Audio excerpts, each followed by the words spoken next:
اعوذ باللہ من الشیطان الرجیم۔ سورۃ البقرہ آیت نمبر 187 انشاءاللہ آج ہم پڑھیں گے۔ بسم اللہ الرحمن الرحیم۔ احل لکم، حلال کر دیا گیا ہے تمہارے لیے،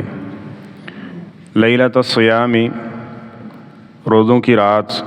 الرفث الی نسائکم، صحبت کرنا اپنی بیویوں سے، ہن لباس لکم، وہ تمہارا لباس ہیں، وانتم لباس لہن، اور تم ان کا لباس ہو۔ علم اللہ انکم، اللہ تعالیٰ جانتے ہیں کہ یقیناً تم کنتم تختانون انفسکم، اپنی جانوں کی خیانت کرتے ہو، فتاب علیکم، تو اس نے مہربانی کی تم پہ، وعفا عنکم، اور تم سے درگزر کیا، فالآن، پھر اب، باشروہن، تم صحبت کر سکتے ہو ان سے، وابتغوا ما کتب اللہ لکم، اور تلاش کرو جو اللہ نے تمہارے لیے لکھ رکھا ہے، وکلوا واشربوا، کھاؤ اور پیو، حتی یتبین لکم الخیط الابیض من الخیط الاسود، یہاں تک کہ واضح ہو جائے سفید دھاری یا دھاگا من الخیط الاسود، سیاہ دھاری سے، من الفجر، فجر کی، ثم اتموا الصیام، پھر تم روزے کو پورا کرو، الی اللیل، شام تک، ولا تباشروہن، اور تم ان سے صحبت نہ کرو، وانتم عاکفون، اس حال میں کہ تم اعتکاف بیٹھے ہو، فی المساجد، مسجدوں میں، تلک حدود اللہ، یہ اللہ کی حدیں ہیں، فلا تقربوہا، اس کے قریب مت جاؤ، کذالک یبین اللہ، اس طرح اللہ تعالیٰ بیان کرتے ہیں آیات ہی، اپنی نشانیاں، للناس، لوگوں کے لیے، لعلہم یتقون، تاکہ وہ متقی و پرہیزگار بن سکیں۔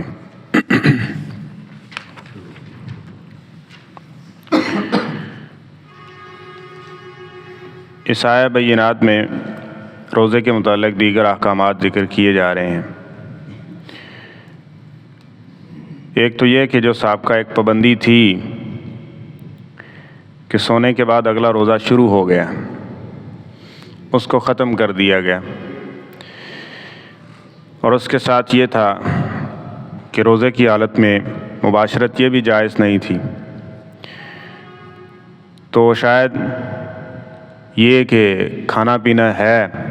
لیکن اس کی اجازت نہیں ہے، تو رات اسی طرح ہی عام ہے جس طرح احکامات کے اندر باقی راتیں ہیں، کھانا پینا، ٹھیک ہے، اس طرح مباشرت، اس میں کوئی حرج والی بات نہیں ہے، بلکہ یہاں اللہ تعالیٰ نے اس بات کو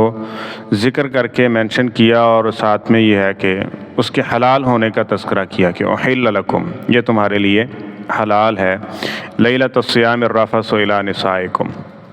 کہ تم مباشرت رات کو کر سکتے ہو، اور اس میں ایسا بھی ہو سکتا ہے کہ اگر حالت جنابت ہے، سحری کا وقت ہو چکا ہے، تو وہ سحری کھا لے، سحری کر لے، روزہ رکھ لے، اور اذان ہونے کے بعد تک بھی وہ غسل کر لے، تو اس پر کوئی گناہ نہیں ہے، بلکہ ایسا ثابت ہے۔ ہن لباس لکم وانتم لباس لہن، فرمایا کہ بیوی وہ تمہارا لباس ہے اور تم اس کا لباس ہے۔ اس کا کیا مطلب ہے؟ یہ ایک الگ سے ایک خاص موضوع بھی ہے جس پہ گفتگو ہونی چاہیے، لیکن اختصاراً یہ ہے کہ شادی کرنے سے پہلے، نکاح سے پہلے، مرد کو بھی اتنا علم ہونا چاہیے کہ میں جس عورت کو بیاہ کے اپنے گھر لا رہا ہوں اس کے حق کیا ہے، اور اس عورت کو بھی کم از کم اتنا لازمی علم ہونا چاہیے کہ میں جہاں جا رہی ہوں، کیوں جا رہی ہوں، کس لیے جا رہی ہوں، اور مجھ پر کیا فرض ہے، خاوند کے مجھ پر جو حقوق ہیں وہ کیا ہیں۔ ہمارے معاشرے میں سب کچھ ہوتا ہے، اس کے لیے ساری تیاری ہے، لیکن بچے کو بھی یہ معلوم نہیں ہے کہ حق کیا ہے بیوی کے، ٹھیک ہے، اور اسی طرح اگر عورت ہے تو اس کو بھی وہ ساری دنیا کی تعلیم حاصل کر لے گی۔ اب ماں باپ یہ چیزیں بتاتے سکھاتے ہوئے بھی بسا اوقات اس سے گریز کرتے ہیں، یہ چیزیں نہیں سمجھائی جاتی، حالانکہ باقی ساری چیزوں پہ آپ توجہ دے لیں، لیکن اگر اس میں کمی کوتاہی کریں گے تو پھر یہ معاملہ زیادہ دیر تک نہیں چل پاتا، یا پریشانیاں اس کا سامنا کرنا پڑتا ہے۔ تو یہ سیکھنا اور یہ جاننا یہ ضروری ہے، کیونکہ بندہ ایک لباس بھی لیتا ہے نا،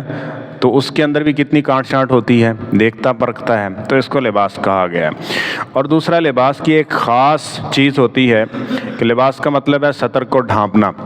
سطر کو ڈھانپنا، اور جب وہ اس چیز کا فائدہ نہیں دیتا، لباس پھٹ جاتا ہے، تو بندہ اس لباس کو اتار کے پھینک دیتا ہے۔ تو میاں بیوی کا رشتہ، اس میں سب سے بڑی چیز جو ہوتی ہے وہ ایک دوسرے کا احساس ہوتا ہے اور ایک دوسرے کے راز۔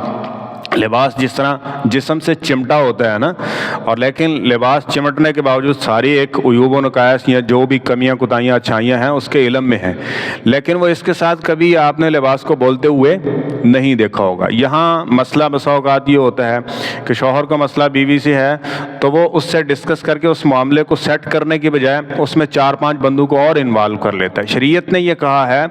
کہ جب تک تم نے اس دو میاں بیوی کا جو معاملہ، اس میں تیسرا حائل نہیں ہونا چاہیے۔ ہاں اگر معاملہ بگڑ چکا ہے اور وہ اس کے کور ہونے کا کوئی معاملہ نہیں ہے تو پھر فَبَعْثُوا حَكَمًا مِّنْ أَهْلِهِ وَحَكَمًا مِّنْ أَهْلِهَا، پھر ایک ایک مقرر کر لو تاکہ یہ معاملہ درست کرنے کے لیے، یعنی کہ پورا محلہ اکٹھا کر لو تو پھر اس میں نظام خراب سے مزید خراب تر ہو جاتا ہے۔ تو اور دوسری طرف اگر بسا اوقات کیا کئی ایک معاملات میں یہ دیکھا جاتا ہے، اور پھر یہ معاملات بہت سارے بگاڑ کا سبب بھی بنتے ہیں کہ جب مرد جس طرح لباس کا خیال نہیں رکھے گا، راز و نیاز نہیں رکھے گا، تو صاف ظاہر ہے کہ یہ بگڑ جائے گا۔ اور نبی کریم صلی اللہ علیہ وسلم نے اس بندے کے اوپر لعنت کی ہے جو بندہ کیا کرتا ہے،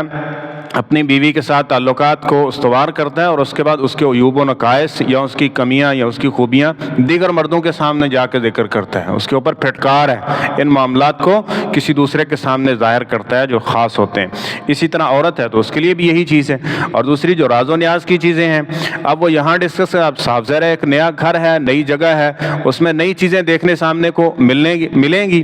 اب وہ جو بات جب پیچھے پہنچتی ہے ماں باپ کے سامنے کہ یہ ہوا، ایسے ہوا، ویسے ہوا، اب وہ پہلے ہی اس معاملہ، یہ ایک رخصتی کا معاملہ ایک والدین کے لیے جہاں ایک فرض کو ادا کرنے کے ساتھ ہوتا ہے، تھوڑا سا دل بھی بوجھل ہوتا ہے کہ ایک بیٹی کا ٹکڑا جو ہم نے اس کو پالا اب وہ ہم سے جدا ہو رہا ہے، تو یہ ایک فطرتی سی یہ چیزیں ہوتی ہیں۔ تو چھوٹی بات بھی بسا اوقات بہت بڑی لگتی ہے، اور جذبات کی صورت میں اس کو دیکھا جائے تو پھر وہ ایک ایسے سمجھے کہ ایک نہ ہونے والی معمولی سی بات بھی ایسے سمجھے کہ وہ جھگڑے کے لیے کافی ہوتی ہے۔ تو یہاں کی بات وہاں، یہ لباس کی خاصیت نہیں ہے۔ جب ایسا کریں گے تو پھر جو ایسا لباس ہے جو سطر کو نہ ڈھانپے، راز نیاز نہ رکھے، بندہ اس لباس کو اپناتا نہیں ہے، پھر یہ رشتہ چل نہیں سکتا زیادہ دیر تک، ٹھیک ہے۔ اور اسی طرح لباس کا تیسرا مقصد کیا ہوتا ہے بنیادی، کہ وہ باعث سکون ہوتا ہے، بندہ اس کو اپنی جو ہے وہ شائستگی کے لیے اور اپنی اچھائی اور خوبصورتی کے لیے اس کو پہنتا ہے۔ تو ایک دوسرے کو خوبصورت بنانا، ایک دوسرے کی اچھائیوں کو سامنے رکھنا، ایک دوسرے کے نقائص سے جو ہے جس طرح لباس چھپاتا ہے اس کو چھپانا، ٹھیک ہے، ایک دوسرے کی اچھائیوں کو سامنے رکھتے ہوئے ایک دوسرے کی زیب و زینت بننا، ایک دوسرے کو بڑا کر کے دکھانا۔ بیوی ہے تو وہ شوہر کو اپنے خاندان میں، شوہر ہے تو وہ بیوی کو اپنے خاندان میں، اپنے اس میں، ٹھیک ہے، عزت و تکریم، یہ چیزیں ہوں گی تو پھر جو ہے یہ رشتہ زیادہ بہترین طریقے سے اور آسان انداز میں یہ چلتا رہے گا، وگرنہ بہت سارے معاملات ہوں گے جو خرابی کی طرف چلے جاتے ہیں۔ تو علم اللہ انکم کنتم تختانون انفسکم، اللہ تعالیٰ جانتے تھے کہ تم خیانت کر سکتے ہو، یعنی اب ایک آدمی ہے، اب اگر مہینہ پورا اسی طرح سے گزر گیا تو اس کے لیے بھی مشکل کا سما ہوتا ہے، اور پھر بسا اوقات اس میں خلاف شریعت جو کام ہے بندہ اس کی طرف جاتا ہے۔ تو اللہ تعالیٰ فرماتے ہیں یہ جو پابندی تھی نا سابقہ قوموں میں، ہم نے اس پابندی کو تم سے ختم کر دیا، فتاب علیکم، مہربانی کی اس نے، وعفا عنکم، اور تم سے درگزر کیا۔ مطلب کیا ہے کہ اب تم سحری تک کھا پی اور جو بھی جائز کام ہے وہ ہو سکتے ہیں، فلا باشرون، مباشرت کر سکتے ہو، وابتغوا ما کتب اللہ لکم،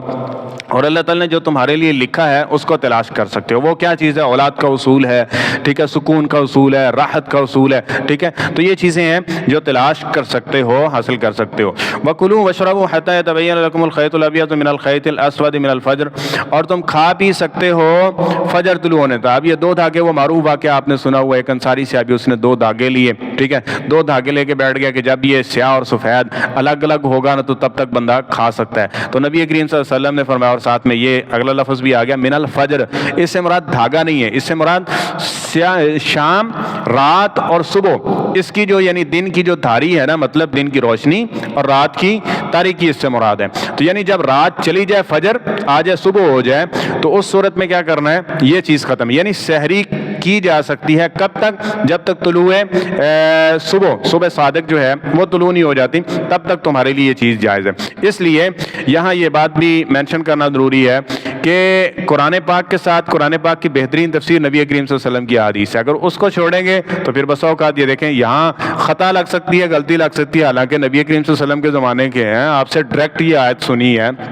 یہ حکم پڑھا لکھا ہے، ٹھیک ہے، تو کمی کوتاہی موجود ہو سکتی ہے۔ صحیح معنی تک پہنچنا ہے، مفہوم تک پہنچنا ہے، اور جو اسلام کا مصداق ہے اس کی روح تک پہنچنا ہے، تو پھر قرآن و حدیث کو ساتھ میں جوڑ کے چلیں گے۔ کبھی بھی کسی بھی وقت اس کو الگ سے کریں گے تو پھر کیا ہوگا؟ اس میں گمراہی آ جائے گی اور انسان صحیح راستے سے وہ ہٹ جائے گا۔ اس لیے جہاں قرآن ضروری ہے اور قرآن کی تفسیر جو بہترین حدیث ہے وہ بھی لازمی اور ضروری ہے۔ اور آگے فرمایا ثم اتموا الصیام الی اللیل، پھر یہ ہے کہ تم نے رات تک روزے کو پورا کرنا ہے۔ اب یہاں رات کا کچھ لوگ مفہوم لیتے ہیں کہ جی 10 منٹ لیٹ کر کے نا پھر رات ہوگی، اب کہتے ہیں رات کی تاریکی چھانی، 10 منٹ بعد کون سی تاریکی آتی ہے، یہ 15 منٹ بعد کون سی تاریکی آ جاتی ہے کہ رات تک پورا کرنا؟ کہتے ہیں جی نماز پہلے پڑھو، بعد میں اس کی افطاری جو ہے نا وہ بعد میں کرنی ہے۔ جبکہ نبی کریم صلی اللہ علیہ وسلم نے دیکھیں پیچھے بھی وہ مغالطہ ذکر کر دیا اور وہ واضح کر دیا، ساتھ میں حدیث کو رکھیں گے تو پھر صحیح جگہ پر پہنچیں گے۔ اور یہاں بھی نبی کریم صلی اللہ علیہ وسلم کی حدیث اور آپ علیہ الصلوۃ والسلام نے فرمایا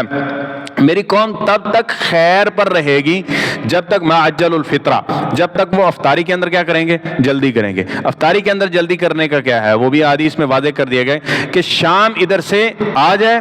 اور جو دن ہے وہ ادھر سے چلا جائے، یعنی جیسے ہی سورج غروب ہو گیا تو اگلی تاریخ شروع ہوگی۔ اب کہتے ہیں جی دیکھو جی رات کا مطلب تو یہ ہے کہ اندھیرا چاہے تو اندھیرا تو بسا اوقات، ٹھیک ہے، بسا اوقات یہ ہوتا ہے کہ عشاء کا وقت ہو تو تب جا کے اندھیرا چاہتا ہے تو پھر وہاں جا کے کرنا چاہیے۔ تو اس لفظ کی جو تحدید ہے وہ نبی کریم صلی اللہ علیہ وسلم نے تفسیر کر دی ہے، اب وہی ہے، اس سے ہٹ کر اگر کو کی جائے گی تو وہ بھی صحیح نہیں ہوگا اور وہ گمراہی کا دروازہ ہوگا۔ اس لیے نبی کریم صلی اللہ علیہ وسلم نے اس کا فرما دیا، جیسے ہی جس طرح اب فجر دیکھ لیں، اب فجر ہے کہیں کہ جی روشنی تک کھا سکتے ہیں تو روشنی تک تو پھر اشراق پڑھن تک کھاؤ گے تم نا، ہے نا، ایسے ہو سکتا ہے؟ وہاں نہیں ہے، وہاں کیا ہے کہ صبح صادق طلوع ہو جائے تو سحری کا وقت کیا ہو گیا؟ ختم ہو گیا۔ ایسے نہیں، وہاں پہلے کر دیتے ہیں، وہاں پہلے ہو جاتا ہے جی صبح۔ اب وہاں کون سا جو ہے وہ دن کی روشنی چاہیے ہوتی ہے، تو جب یہاں دن کی بات کی گئی کہ اسود من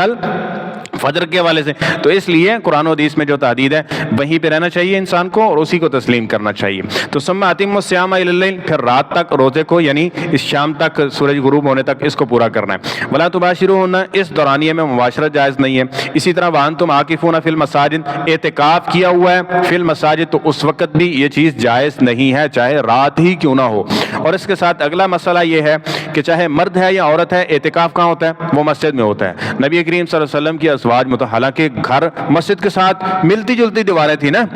ٹھیک ہے، اس کے باوجود بھی وہ اعتکاف کرتی تھی تو کہاں کرتی تھی؟ مسجد کے اندر کرتی تھی۔ آج کل بس اوقات یہ رواج آ گیا کہ عورتیں جو ہیں وہ گھروں کے اندر اعتکاف کر رہی ہیں، گھر کے اندر وہ اعتکاف جو مسنون ہے وہ نہیں ہوتا، گھر کے اندر اعتکاف نہیں ہے، اعتکاف مسجد کے اندر ہی ہے۔ اب جی حالات موافق یہ وہ ساری چیزیں موافق ہیں تو کر لیں، اگر موافق نہیں ہے تو کون سا فرض ہے؟ ٹھیک ہے، اگر وہاں سہولت نہیں ہے، یہ چیزیں نہیں ہیں تو فرض تھوڑی ہے،